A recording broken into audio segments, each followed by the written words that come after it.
Come on Sophie.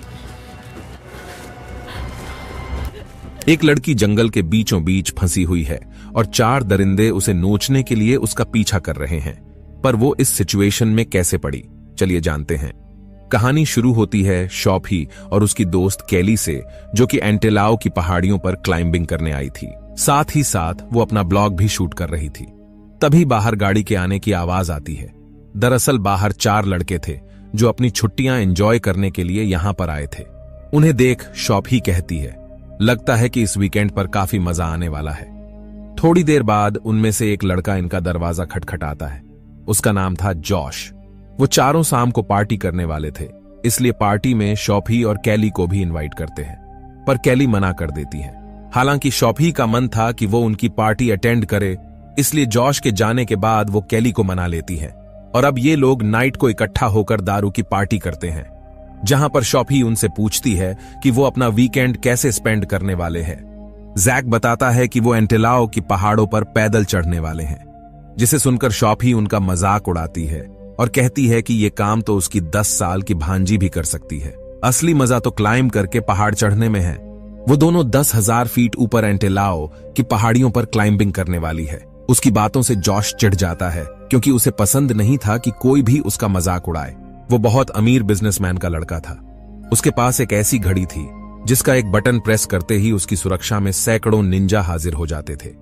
अपनी अमीरी का बखान करके वो शॉफी को इम्प्रेस करने की ट्राई करता है और कहता है कि क्यों ना हम दोनों केबिन के अंदर चलकर इस पर डिस्कस करें। वो कहती है कि जब तुम पहाड़ नहीं चढ़ सकते तो तुमसे केबिन के अंदर भी कुछ ना हो पाएगा।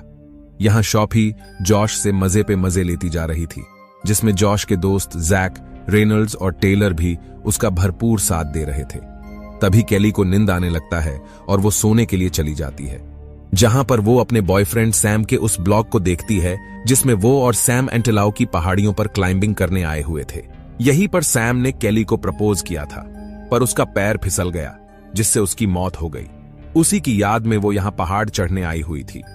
उधर जॉश बातों ही बातों में शॉफी को ड्रिंक पिलाए जा रहा था। हालांकि रेनल्ड्स उसे और पिलाने से मना करता है, पर वो जानबूझकर ऐसा कर रहा था। इसके कुछ देर बाद शॉफी को पेशाब लगता है। ठीक रिजॉर्ट से सटा हुआ जंगल था जिसमें वो पेशाब करने चली जाती है। जॉश भी उसके पीछे पीछे आता है और उसे पकड़कर जबरदस्ती करने लगता है, क्योंकि उसने उसके दोस्तों के सामने उसकी बेइज्जती करी थी। पर शॉफी को कहाँ पता था कि वो इतनी सी बात के लिए दरिंदगी पर उतर आएगा। वो अपने आप को बचाने के लिए चीखती चिल्लाती है, जिसे सुनकर जैक, रेन और टेलर आकर उसे बचाते हैं। और जैसे ही शॉफी को मौका मिलता है वो जंगल की तरफ भाग निकलती है। यहां टेलर कहता है कि अगर हम मौके पर नहीं आते तो ये उसका रेप कर देता, पर जैक कहता है कि ये बस एक गलत फहमी थी।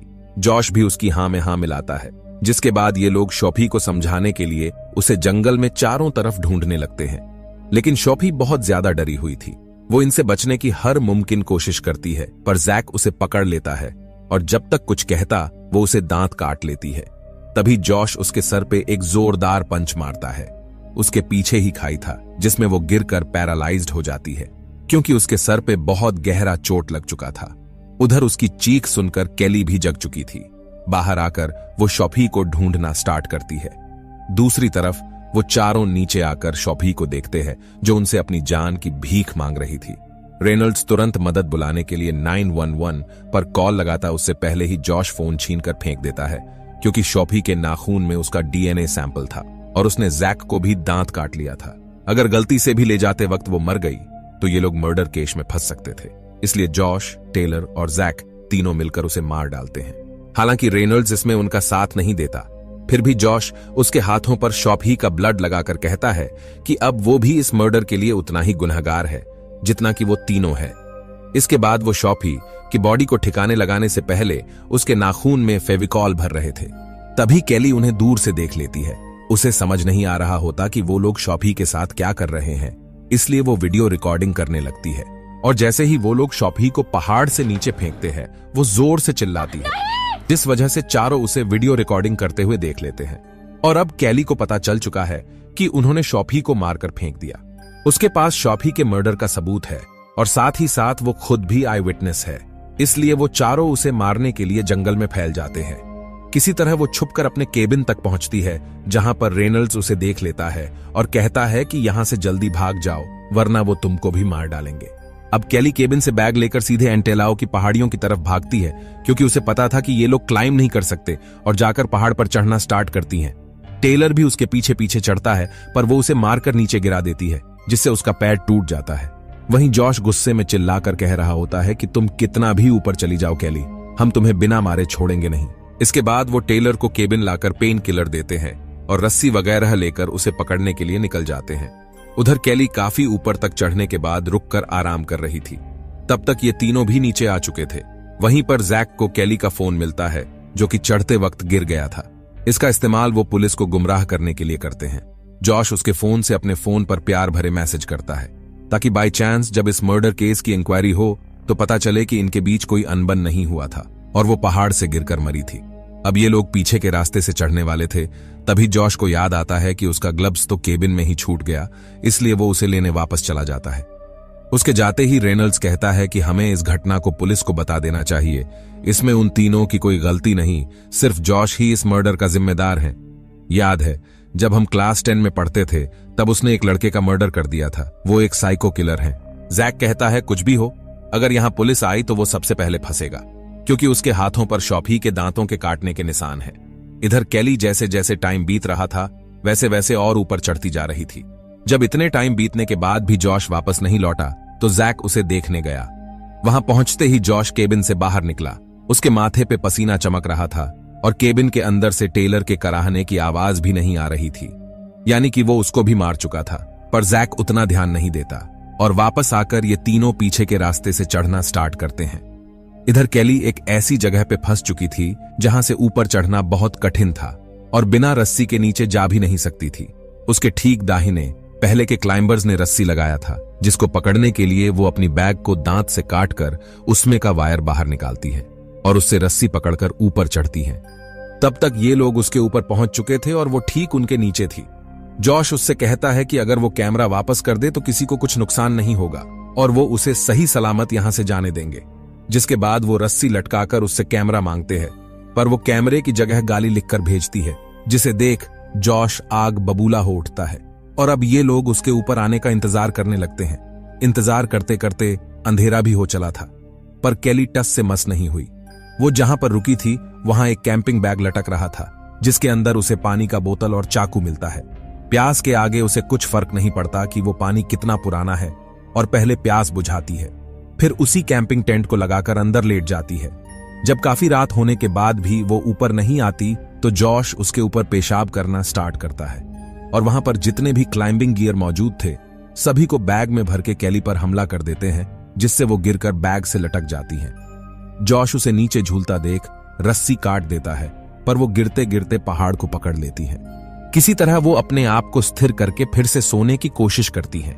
कुछ देर बाद जब वो गहरी नींद में होती है तभी अचानक जैक रस्सी से लटककर उस पर हमला करके कैमरा छीनने की कोशिश करता है। केली के पास भी चाकू था। वो उस चाकू से घोंप घोंप कर उसको लहूलुहान कर देती है, पर कैमरे के छीना झपटी में गिरकर जैक के पैरों में लटक जाती है और उसके नीचे होता है वो बैग जिसके अंदर कैमरा था। यहां जैक चिल्लाना स्टार्ट करता है कि रस्सी ऊपर खींचो, वो मेरे साथ है। जब तक वो ऊपर खींचते केली बैग को टेंट पर फेंक चुकी थी। जॉश उनको ऊपर खींचकर केली को पकड़ता उससे पहले ही वो गिर जाती है, पर लगता है कि आज उसके ऊपर किस्मत काफी मेहरबान था। वो गिरकर भी बार बार बच जा रही थी। इधर जैक का काफी खून बह रहा था, जिसे रोकने के लिए ये दोनों उसके पैरों पर रस्सी बांधते हैं। यहां रेनल्ड्स कहता है कि बस अब बहुत हुआ, अगर इसे हॉस्पिटल नहीं ले गए तो मर जाएगा। उधर टेलर भी जख्मी पड़ा है, हमें यहां से तुरंत निकलना चाहिए। वो लड़की ऐसी जगह फंसी है जहां से ऊपर नहीं चढ़ सकती और नीचे उतरने की कोशिश करेगी तो खुद ही गिरकर मर जाएगी और कैमरा भी टूट जाएगा। जैक उसकी बातों से सहमत था, इसलिए जॉश को भी उनकी बात मानना पड़ता है। वो कहता है कि मैं जल्द ही अपनी वाइफ को फोन करके मदद बुला लेता हूं, जिसे सुन जैक शोक हो जाता है, क्योंकि उसकी वाइफ तो 6 महीने पहले ही मर चुकी थी। मगर ये बात रेनल्ड्स को नहीं पता था और जब जॉश गहरी नींद में सो गया तब जैक उसे बताता है कि जॉश ने उसकी आंखों के सामने अपनी वाइफ का मर्डर किया था, पर किसी को कुछ पता नहीं चल सका। लगता है कि उसने टेलर को भी मार दिया है। अगर हम यहां से खुद नहीं निकले तो वो हमें भी मार डालेगा। अब रेनल्ड्स यहां मदद बुलाने के लिए जॉश की घड़ी में जो इमरजेंसी सिग्नल का जो बटन था उसको प्रेस करने जाता है, लेकिन वो तो आंख बंद कर उनकी सारी बातें सुन रहा था। जिसके बाद वो गद्दारी करबे वाला डायलॉग बोलकर उसे खूब पीटता है। गद्दारी करबे तोरी बहन के चुदो, गद्दारी करबे। लेकिन असल में सबसे बड़ा गद्दार तो वो खुद था, क्योंकि जैक की वाइफ को उसने फंसा रखा था। जैक को लगता था कि उसकी वाइफ हर शाम को जिम करने जाती है, पर असल में वो जॉश की बिस्तर गर्म करने जाती थी। ये बात उसके बाकी दोस्तों को भी पता था, जिसे जानकर वो टूट जाता है। इधर कैली आराम से बैठकर उनकी पंचायत सुन रही थी। तभी जॉश कैमरा वापस देने और शॉफी के मर्डर को छुपाने के लिए उसे $1 मिलियन का ऑफर देता है, पर वो टस से मस नहीं होती। कुछ समय और बीतने के बाद जैक किनारे पर मूतने आता है। तभी पीछे से जॉश मारकर उसे नीचे धक्का दे देता है और हैमर को अच्छे से क्लीन करके सो जाता है। और जब रेनॉल्ड्स की नींद खुलती है तो वहां पर जैक नहीं होता। जॉश बताता है कि वो नीचे टेलर को देखने गया है, थोड़ी देर में वापस आ जाएगा। देखते ही देखते उसकी बर्दाश्त करने की सीमा भी जवाब दे चुकी थी, इसलिए वो कैली को मारने के लिए नीचे जाने की तैयारी कर रहा था। तभी रेनॉल्ड्स कहता है कि मैं जा रहा हूं नीचे, क्योंकि तुम्हें वो कैमरा किसी हाल में नहीं देने वाली। पहले फुसलाकर उसको बताऊंगा कि जैक मदद बुलाने नीचे गया है और फिर उससे कैमरा लेकर मार डालूंगा। जिसके बाद वो जॉश से हथौड़ा लेकर कैली के पास जाता है और उसे कुछ खाने को देकर सारा मामला समझाता है कि कैसे शॉफी मरी, जिसमें उसका कोई कसूर नहीं था। और अगर वो कैमरा वापस कर देती है तो जैक मदद बुलाने नीचे गया है। वो बता देगा कि तुम पहाड़ पर फंसी हुई हो। कैली कहती है कि जैक नीचे कैसे जा सकता है, उसका पैर तो जख्मी था। तुम्हारा दोस्त एक साइको है, उसने जैक को मारकर नीचे फेंक दिया।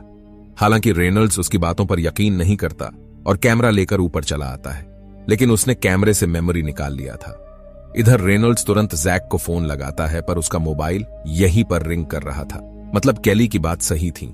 अब ये दोनों एक दूसरे से लड़ने लगते हैं, जिसमें जॉश रेनॉल्ड्स को पीट पीट के अधमरा करके आग लगाकर कैली के सामने लटका देता है। कुछ सेकंड में रस्सी झलकर टूट जाती है और वो भी नीचे गिरकर मर जाता है। जिसके बाद वो कैली को भी मारने के लिए जाता है और मारने से पहले उससे मेमोरी कार्ड मांगता है। डर के मारे वो बता देती है कि उसने मेमोरी उस होल में छुपाई है, पर उसके अंदर एक सांप था जो उसे काट लेता है। दरअसल कैली जब चाकू लेने गई थी तभी उसने देख लिया था कि उसके अंदर सांप है। सांप के काटने के बाद वो बौखलाकर कैली को दबोच लेता है, लेकिन वो चाकू घोंपकर रस्सी काट देती है, जिससे गिरकर जॉश मर जाता है। कैली इतना सब कुछ होने के बाद भी हार नहीं मानती और अपने बॉयफ्रेंड सैम की याद में एंटेलाओ की पहाड़ियों के टॉप पर चढ़कर दिखाती है।